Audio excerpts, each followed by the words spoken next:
লন্ডনে বিএনপির ভারপ্রাপ্ত চেয়ারম্যান তারেক রহমানের সঙ্গে প্রধান উপদেষ্টা ডক্টর মোহাম্মদ ইউনূসের বৈঠক এবং পরবর্তী ব্রিফিং নিয়ে আরও জানাতে নিউজরুম থেকে যুক্ত হচ্ছেন যমুনা টেলিভিশনের বিশেষ প্রতিনিধি সাইফুদ্দিন রবিন।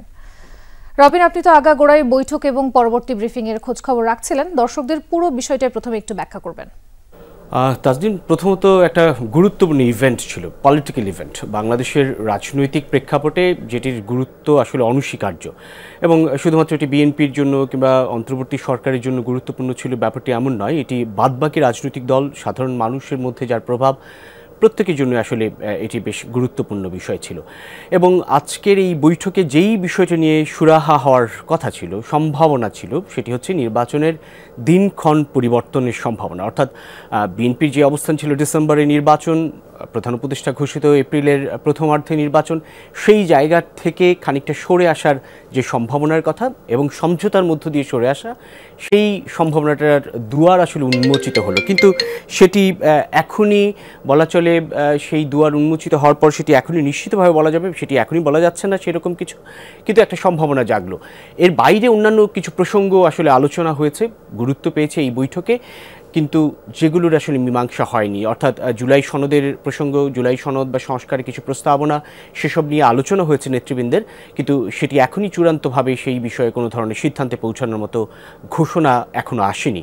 এবং আজকের এই বৈঠকের রেশ ধরে বলা চলে পরবর্তীতে বিএনপির স্থায়ী কমিটি এবং অন্যদিকে জাতীয় ঐকমত্য কমিশন কিংবা অন্তর্বর্তী সরকার নিশ্চয়ই তারা আলোচনা করবেন এবং এর রেশ থেকে যাবে আরও বেশ কিছুদিন, যে কোনো প্রকার নতুন কোনো সিদ্ধান্ত আসার আগ পর্যন্ত।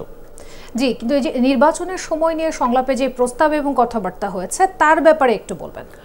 সেটি বলছিলাম, যেটি যে নির্বাচন, তারেক রহমান বিএনপির ভারপ্রাপ্ত চেয়ারম্যান, তিনি প্রস্তাব করেছেন যে ফেব্রুয়ারি নাগাদ যেন সেটি হয়। এবং সেখানটায় একটা বিষয় খুব গুরুত্বপূর্ণ উল্লেখ করতে হয়, যেখানে বিএনপির ভারপ্রাপ্ত চেয়ারম্যান দলের চেয়ারপারসন বেগম খালেদা জিয়ার একটি মন্তব্য উল্লেখ করেছেন যে তিনিও মনে করেন ওই সময়ে নির্বাচন অনুষ্ঠিত হলে ভালো হয়, অর্থাৎ রমজানের আগে। এবং আসন্ন রমজানটি পরবর্তী যেটি ধারণা করা হচ্ছে ফেব্রুয়ারির 17 থেকে বা মাঝামাঝি থেকে শুরু হতে পারে।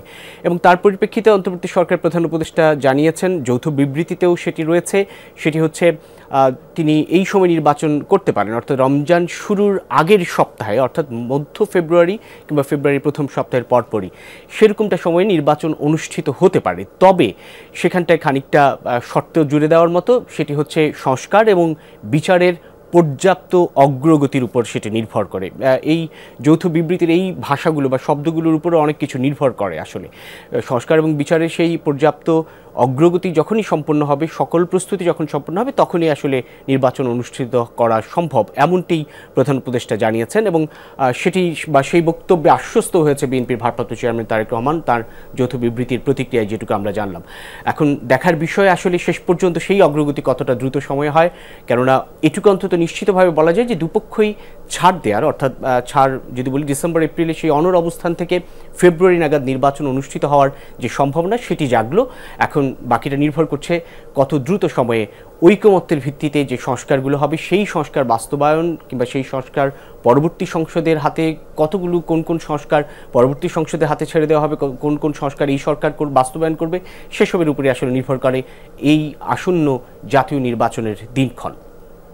জি, যুক্ত হওয়ার জন্য অনেক ধন্যবাদ রবিন।